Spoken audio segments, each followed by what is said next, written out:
जय श्री कृष्णा। कैसे हैं आप लोग? आशा करता हूँ कि आप सभी लोग अपने घर खुश होंगे, हैप्पी होंगे।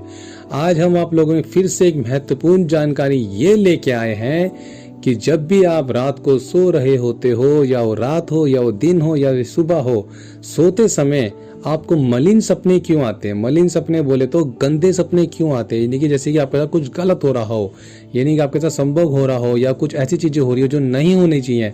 इसके ऊपर आज हम वीडियो बनाने वाले हैं। अगर आप मेरे YouTube चैनल में, जिसका नाम है शिव शक्ति ज्ञान 92, इस चैनल पे अगर आप पहली बार आए हैं तो जल्दी से रेड कलर का साथ में बटन है, सब्सक्राइब कीजिएगा। साथ में एक बेल आइकन का बटन है, उससे भी क्लिक कीजिएगा कि जब भी मैं कोई ऐसी वीडियोस बनाऊं आप लोगों के लिए, वो आप तक पहुंच सके, आप लोगों से मिस ना हो। दूसरी चीज आपको बता दूं कि अब हम लोग रोज शाम को 7:30 बजे से लेकर 8:30 बजे तक लाइव रहते हैं यूट्यूब चैनल पर। अगर आपके घर में किसी को कमर में दर्द, सर में दर्द, पैरों में दर्द रहता है और दवाई खाते हो तो आराम होता है, दवाई छोड़ते हो तो फिर दोबारा दर्द होता है, तो उसका मतलब समझ जाओ कहीं ना कहीं आपके ऊपर पितर दोष है या फिर प्रेत दोष है, उसकी वजह से ये चीजें आपकी हो रही हैं। तो इसके लिए आप मेरे से जाप करा सकते हो ऑनलाइन, यानी कि अर्जी लगवा सकते हो। मैं दुआ करूंगा ऊपर वाले भगवान से, वो आपका दर्द खत्म हो और उसी टाइम आपको फर्क दिखेगा। इसमें आपको क्या करना है, मेरे साथ लाइव जुड़ना है, ठीक है। तो आगे वीडियो स्टार्ट करते, वीडियो लंबी ना हो जाए तो शुरू करते हैं। बहुत सी लड़कियों के साथ ये होता है कि जब भी वो रात को सो रही होती हैं, सपने में उनके साथ गलत होता है और उनको ऐसा लगता है कि हमारे साथ कोई गलत चीजें कर रहा है या गलत कर रहा है, जिसको हम लोग संभव कहते हैं, उस तरीके से कुछ हो रहा है या हमारे साथ फिजिकली अंदर कुछ ऐसा हो रहा है। और जब वो उठती हैं सुबह तो वो सच में उनके शरीर में वो दर्द हो रहा होता है, जो एक तरीके से ओरिजिनल में होना चाहिए दर्द।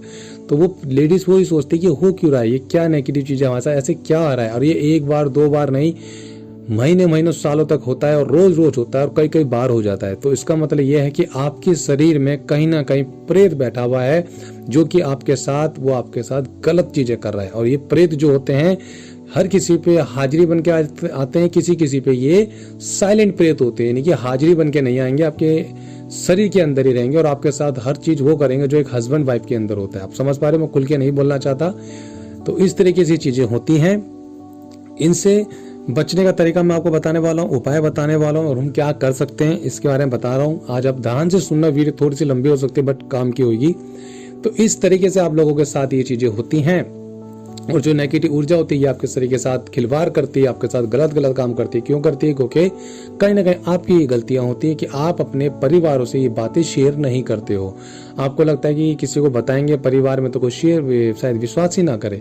बट ये प्रेतवादा के लक्षण होते हैं, प्रेतों के लक्षण होते हैं। और ये प्रेत कौन से होते हैं मैं आपको बता दूं, ये शमशान के प्रेत होते हैं, जिसे हम कहते हैं गंदे मशान क्रिया होती है। बहुत प्रेतवादा मशान, जिन, जिन्नात इस तरीके से होता है। और लड़कों के साथ होता है चुड़ैल, डाकनी, शाकनी, ये चुड़ैलें होती हैं जो लड़कों के साथ करती है। तो सेम चीज लड़कों के साथ होती है। तो आपको क्या करना है, इसका आपको जल्द से जल्द इलाज कराना है, जरूरी है। क्योंकि इलाज आप करा लेते हो तो अभी आपका बेनिफिट रहता है कि आप ठीक हो जाते हो। फ्यूचर में अगर आपने इलाज नहीं करवाया और आपने शादी कर ली, चाहे वो लड़का हो चाहे वो लड़की हो, इनके साथ आने वाले टाइम पर बहुत ज्यादा दिक्कतें बढ़ सकती हैं। हाँ जी, दिक्कतें बढ़ सकती हैं। क्यों बढ़ सकती हैं? जब आपकी शादी हो रही होती है तो जो आपका प्रेत है, जो आपके शरीर में बैठा हुआ है, उसे ये लगता है कहीं ना कहीं उसके आपके साथ शादी हो रही है, यानी कि प्रेत को लगता है कि उससे आपकी शादी हो रही है। जब पंडित जी वचन लेते हैं या वचन करवाते हैं तो उसमें प्रेत को लगता है कि वचन मेरे से हो रहे हैं। तो प्रेत क्या लगता है कि इससे मेरी शादी हुई, चाहे वो लड़का हो चाहे वो लड़की हो।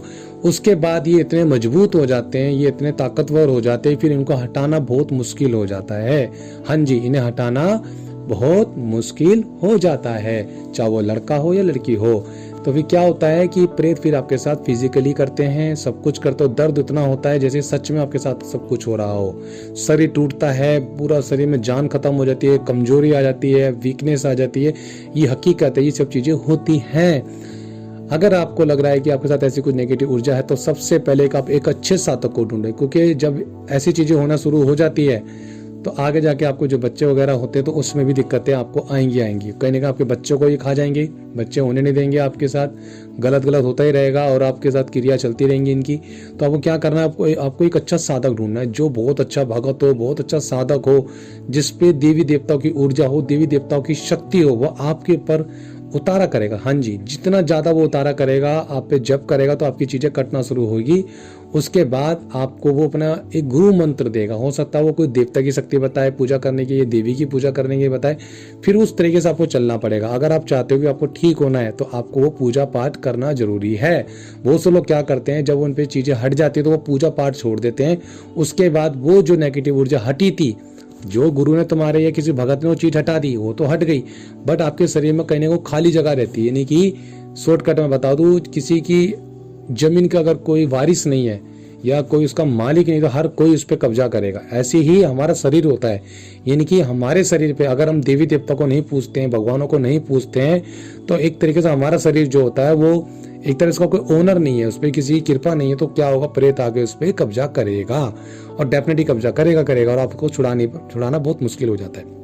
तो इसलिए जब भी किसी भगत से आप इलाज कराते हो तो भगत आपको सेवा बताता है, पूजा पाठ बताता है कि आपको सालों साल तक इनकी पूजा करनी है, इनका नाम जपना, तो आपको वो नियम पूरा करना है। हो सकता है कि आपको वो भगत कोई धागा दे, कंडा जिसे हम कहते हैं, धागा दे, धागा बांधता है गले के अंदर, जिससे आपका शरीर का बंधन हो जाए। क्योंकि क्या होता है, जब वो आपका भगत आप पे हाथ रख के जप करता है तो तब तो आप ठीक रहते हो 2-3 दिन तक। 2-3 दिन बाद फिर दोबारा वो चीजें होना शुरू हो जाती है, तो उसका मतलब कहीं ना कहीं वो प्रेत आके आपके शरीर में दोबारा से बैठ गया है। तो आपको करना क्या है, जिस साधक से या जिस भगत से आप जुड़े हुए हो उनसे ज्यादा से ज्यादा उतारा कराओ। जितना ज्यादा उतारा करवाओगे उतना ही ज्यादा आप जल्दी ठीक हो पाओगे, है ना।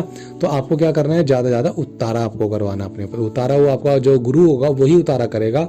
उतारा ही एक इसका लास्ट उपाय होता है। उतारे से हटता, कहीं कहीं जगह पे जाप करने से भी चीजें हट जाती है। यानी कि जो गुरु होता है वो मात्र आप पे हाथ धरेगा सर के ऊपर, वो चीज को हटा देगा। मगर कुछ चीजें इतनी हैवी होती है, इतनी पावरफुल होती है, जैसे शमशान घाट की मसान क्रिया जो होती है, या जिन जिन्नात होते हैं, इनको उतारे से ही हटाया जाता है। कोई देवता को उतारा दिया जाता है तो वो चीजें जल्दी से हटती है ना। तो आपको क्या करना है, शादी से पहले आप इसको इलाज जरूर करा ले, नहीं तो फ्यूचर में जब आपकी शादी होगी, ये प्रेत के साथ अगर आपके फेरे हो गए तो मैं बता दूं बहुत मुश्किल हो जाता है इसको हटाना। क्योंकि साधक बहुत मुश्किल से आपको कोई ऐसा साधक मिल पाएगा बहुत पावरफुल जो आपको ये चीजें से बचा पाए, क्योंकि इसके उपाय फिर ज्यादा करने पड़ते हैं, फिर ज्यादा समय आपको देना पड़ता है, ज्यादा लंबा समय देना पड़ता है, तब जाके आप ठीक होते हो। अगर आपने शादी से पहले करा ली तो अच्छी बात, अगर शादी के बाद इलाज कराओगे तो ये प्रेत क्या करेगा, आपके जो बच्चे होने वाले हैं बच्चों को खा जाते हैं, ये अंदर ही अंदर आपके बच्चे होने नहीं देंगे। पहले तो आपके नाभि के नीचे बैठेंगे, जो भी आपके प्रेगनेंसी होगी उससे पहले बच्चों को खत्म करते जाएंगे। अगर ये बच्चे नहीं खत्म करेंगे तो क्या करेंगे, आपके घर में लड़ाई झगड़े, आपको पैसों का नुकसान, आपके हस्बैंड वाइफ में झगड़े, ये सब चीजें चलती रहेंगी, कलेश होता रहेगा, पैसा नहीं रुकेगा, ये चीज भी होती है। तो जितना जल्दी हो सके आपको ज्यादा ज्यादा उतारा करवाना है, ज्यादा ज्यादा मंत्र जाप करना है। क्योंकि जब आप मंत्र जाप करते हो तो आपकी जो प्रेत की जगह है, जहाँ प्रेत बैठता है, उस जगह पे वो जगह भर जाती है, कहीं ना देवता की ऊर्जा उस जगह पर आ जाती है, तो प्रेत वहां बैठना उसको मुश्किल हो जाता है। कई कई ऐसा भी होता है, जो भगत होते हैं, जो साधक होते हैं, वो आपके शरीर का बंधन कर देते हैं। हाँ जी, शरीर का बंधन होना बहुत जरूरी है, क्योंकि कुछ लोग ऐसे होते हैं साधक भगत, चीज तो आपके शरीर से हटा दी मगर आपके शरीर का वो बंधन नहीं करते, उसके वजह से आपको दिक्कतें होती है। तो शरीर का बंधन होना बहुत जरूरी है। दूसरी चीज, भगत आपके गले में धागा डाल सकता है, हाथ में धागा डाल सकता है बंधन करने की, जिससे शरीर के अंदर प्रेत घुसे ना। तीसरी चीज, वो आपको भभूति दे सकता है अपने हवन की, जो हवन की भभूति होती है उसमें भी बहुत शक्ति होती है। भभूति को आप सुबह शाम पियोगे तो जो आपके शरीर के अंदर प्रेत जहाँ बैठता है, भभूति की शक्ति से वो प्रेत वहां से हटना शुरू हो जाता है। तो इसलिए ज्यादा ज्यादा मंत्र जाप करिए, अपना उतारा करवाइए, अपने सर पे हाथ रखा के गुरु से जप करवाइए, और आप जो क्रिया वो जल्दी कटेंगी। इस तरीके से आप ठीक हो सकते हो। क्रिया चाहे 50 साल पुरानी हो, 20 साल पुरानी हो, 50, 25, 30, 35, जितनी भी पुरानी क्रिया हो, हटेगी जरूर, थोड़ा समय लगता है मगर हटती जरूर है। तो इस तरीके से आपने क्रिया हटा सकते हो। ज्यादा ज्यादा मंत्र जाप करो। मंत्र एक ऐसा, इस कलयुग में मंत्र एक ऐसी शक्ति है जो आपको बचा सकती है इस प्रेत बाधाओं से, नेगेटिव ऊर्जाओं से, जिन जिन्नात, प्रेत, चुड़ैल सबसे। तो इसलिए शादी से पहले अपना इलाज कराओ और उतारा करवाओ, उसके बाद चेकिंग कराओ कि आपको कोई प्रेत बाधा तो नहीं। इस तरीके से करा के आप अपना इलाज कराने के बाद आप शादी कर सकते हो, वरना आगे जाके दिक्कतें बढ़ेंगी। इससे पहले आप इलाज अपना करा लो। तो थोड़ी वीडियो लंबी हो गई है मगर आशा करता हूँ कि आपको समझ आया होगा, अच्छा लगा होगा। जिसको भी सपने आ रहे, मलिन गंदे गंदे सपने आ रहे, चाहे लड़का हो लड़की हो, तो समझ लो आपके साथ प्रेत बाधा है। किसी पे शरीर पे प्रेत बाल खोल के आता है, किसी पे प्रेत शरीर के अंदर रहता है साइलेंट, और साइलेंट होके आपके साथ सारी चीजें करता है।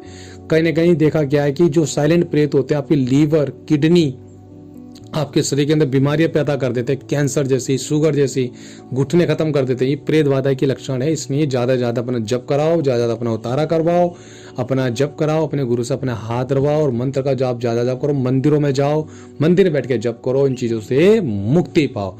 तो इस तरीके से आप कर सकते हो और मिलते हैं फिर किसी नेक्स्ट टॉपिक पे। और अच्छा लगा तो जय माता दी जरूर लिखिएगा और कमेंट कीजिए और वीडियो ज़्यादा शेयर कीजिए। जय श्री राम, जय श्री कृष्णा।